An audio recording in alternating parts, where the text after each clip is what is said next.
Konnichiwa! Welcome to my first video of 2019, and in today's show we're going to be talking about my favourite game series, The Legend of Zelda, and the scandal around third-party development. It's not really a scandal, I mean it's actually quite a common development practice. Game on!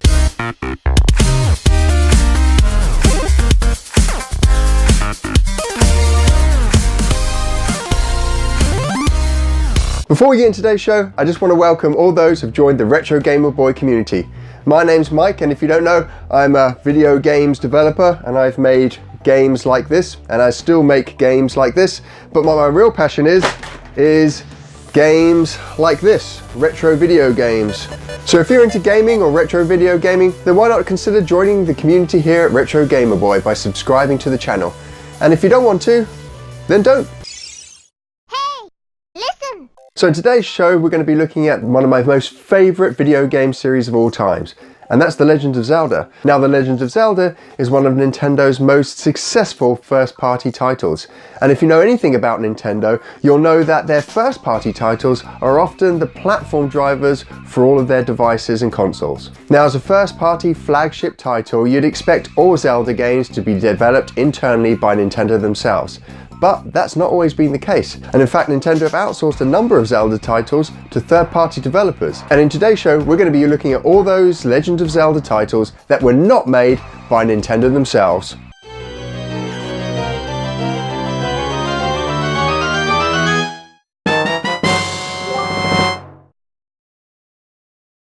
So first up we have the Nelsonic Legend of Zelda Game & Watch. Now the Nelsonic Zelda Game Watch came in 4 colours. It came in white, it came in red, black and pink.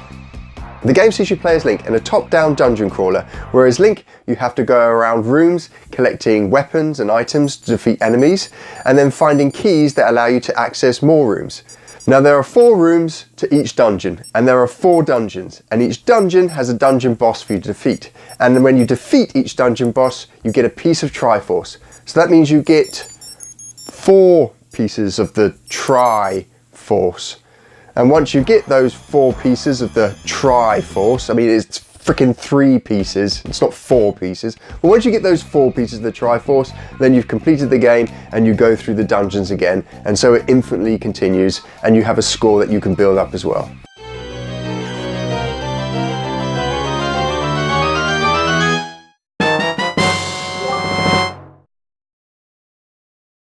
Next up we have the Dark Ages for the Legend of Zelda series. Enter the Philips CDI. Philips invents CDI. The Philips CDI kicked off the Dark Ages of the Legend of Zelda series with 2 titles from Animation Magic. The first was Link, the Faces of Evil. Now rather than looking at the history of the title and the developers and how the deal came about, let's actually just look at the gameplay, because it is probably one of the worst gaming titles ever developed, and definitely one of the worst on the Philips CDI.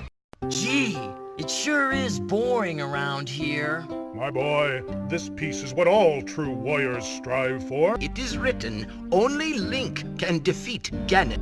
How about a kiss for luck? You've got to be kidding. Squadala, we are off!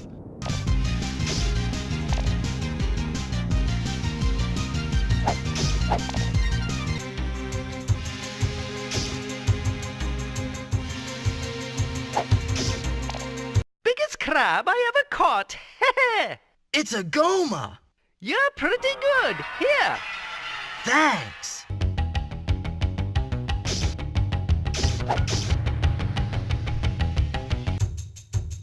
Help! Ganon froze the fountain. I'm stuck.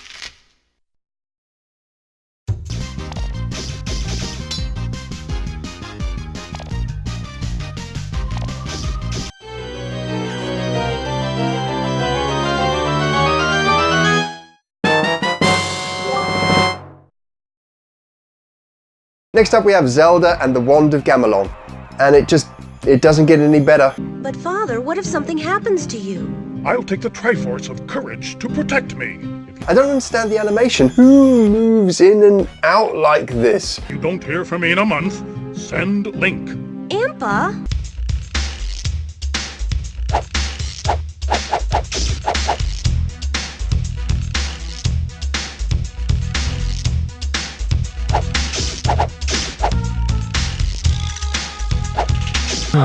God.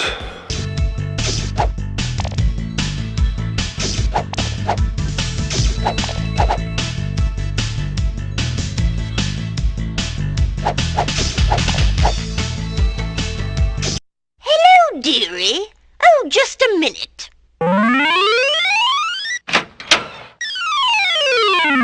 Isn't it lovely?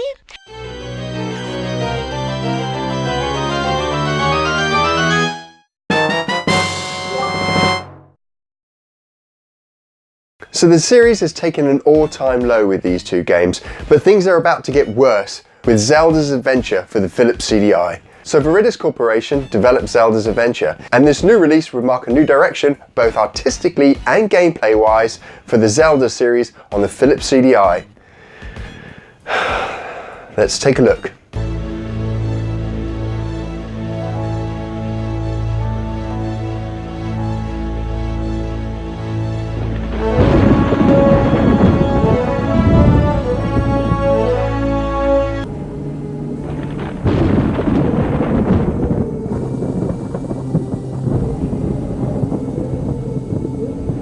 And so I found this champion of strength and courage. It is you, Princess Zelda. With this magic pendant go forth, and with each sign you gather, so too will you gain knowledge.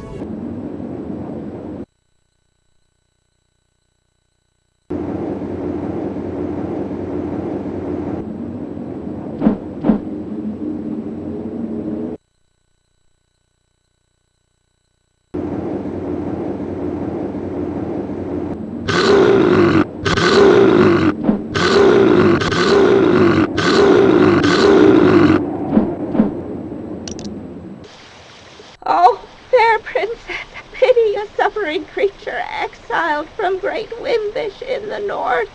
I ask only enough for a single meal for my children who hunger. You look dry. Have a cup of Andor cider on the house.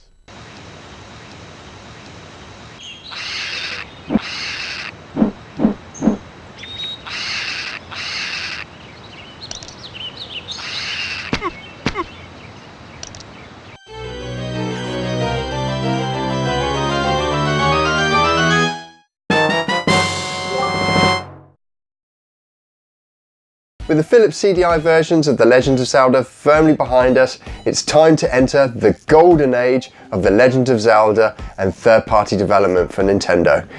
Enter Capcom.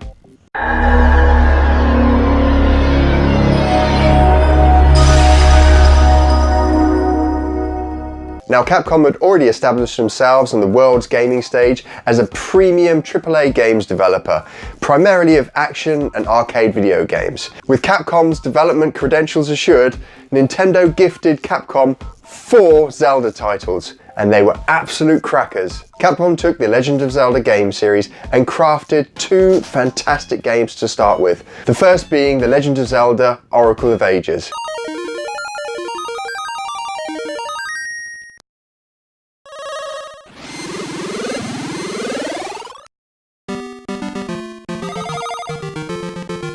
The Legend of Zelda Oracle of Ages is a masterpiece of Zelda game design. The dungeons, the weapons, the navigation, the maps, the enemies, the bosses, everything you'd expect from a Zelda game was in the Oracle of Ages. Now, the Oracle of Ages, whilst it had a lot of the traditional Zelda combat that you'd expect, it actually lent heavily more on puzzle solving. Now, the dungeons and the puzzles in these dungeons are some of the best that I've played on any Zelda mainline game before. Capcom did a great job in crafting a truly authentic Zelda experience in Oracle of Ages. And it didn't stop there. They built a second game that works in unison with this game. Now, one of the amazing things that Capcom did with Oracle of Ages and Oracle of Seasons is to allow the 2 games to interact with each other. Using a password system, players can take items and upgrades between the 2 games. You can even affect the plot lines in both stories by using this password system. It's a fantastic mechanic and allows you to kind of ping pong between the 2 games and replay them over and over and over again.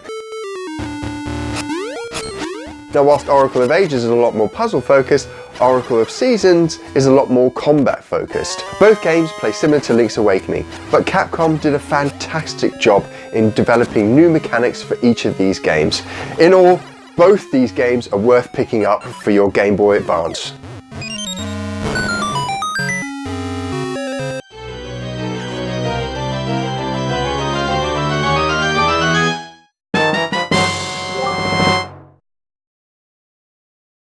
After its success with the Oracle of Ages and the Oracle of Seasons, Capcom returned to The Legend of Zelda to do the remake of one of the series' most beloved titles, The Legend of Zelda: A Link to the Past. And with it, they also put on there the multiplayer portion of Four Swords.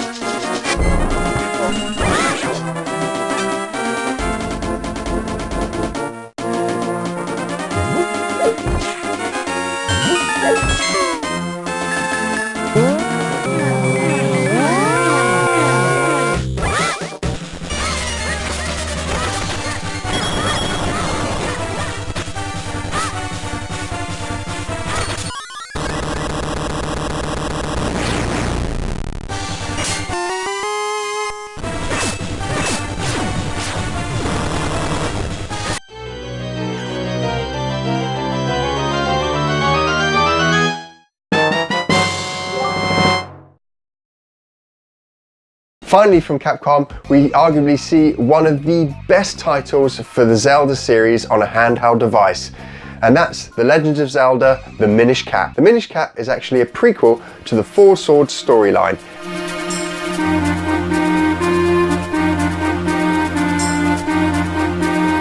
The game introduced a new mechanic, which allowed Link to change size from a normal sized Link to a miniature Link, and this new mechanic made for some fantastic and unique dungeon and level design within the game. The Minish Cap marked the end of Capcom's involvement in the Legend of Zelda series, and in fact, the Phantom Hourglass was the first handheld Zelda game that was developed by Nintendo since Link's Awakening on the Game Boy.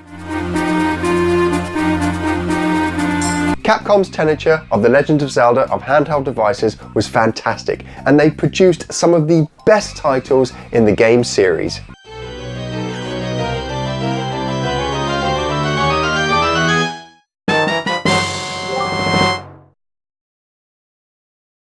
Next up, we have Van Pool's freshly picked Tingles Rosy Rupee Land. Try saying that 3 times. Fresh picked Tingles Rosy Rupee Land. Fresh picked Tingles Rosy Rupee Land. Fresh Tingles Rosy Rupee Land.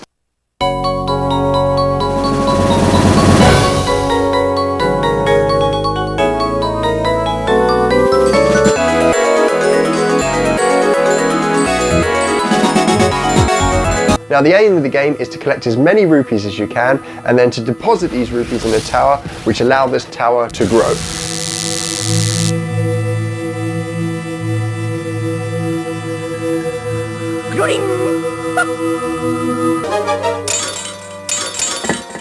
Now whilst the dungeons in Tingles Rosy Rupee Land are similar to those in previous Legends of Zelda games, the combat isn't.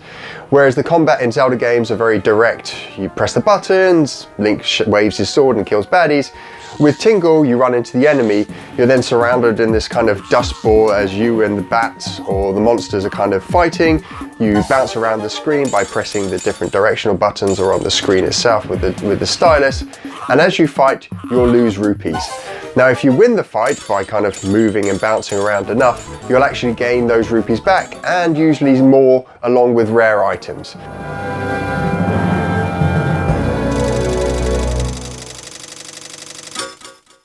And so you go into these dungeons hoping to increase the number of rupees that you had previously so that you can feed these back into the tower.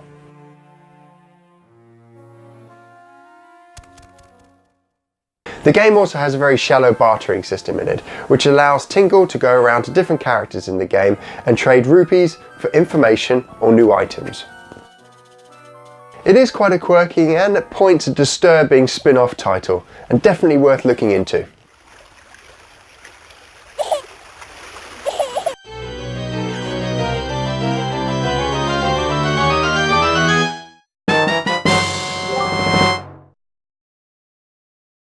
Ripen Tingle's Balloon Trip of Love.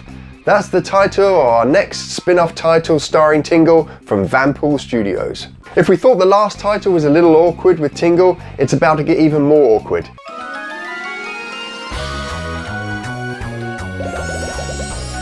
Our story here sees a 35-year-old man buy a discounted book about love and women, which he's subsequently then sucked into and turns into Tingle.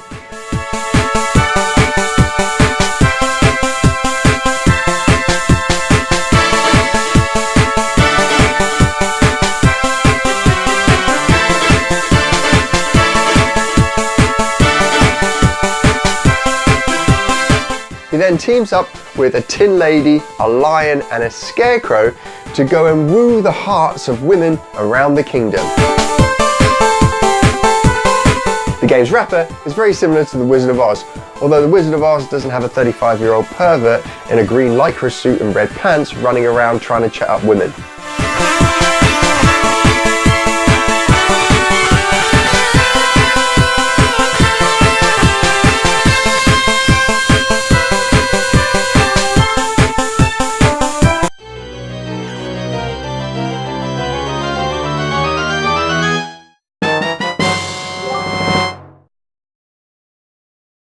Finally, we have Hyrule Warriors from Kyo Temco. If you've ever played Dynasty Warriors, then you'll know what Hyrule Warriors is all about. It's a hack and slash game where you take your hero character out into battle to take on hundreds and hundreds of enemy characters, with the goal of completing different battle conditions to finish the game.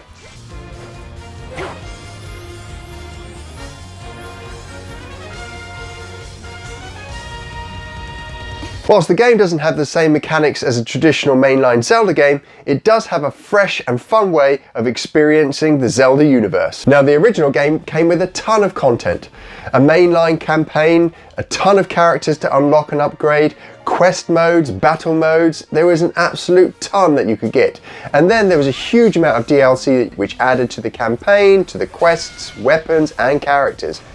And if you buy the Nintendo Switch Definitive Edition, then you get all of that, plus some Switch exclusives.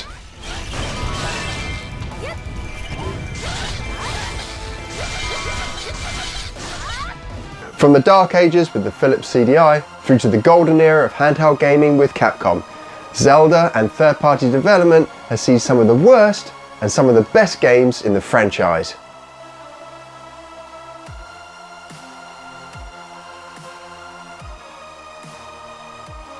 Remember, if you want more retro gaming goodness, then why not click on my little pixel head below.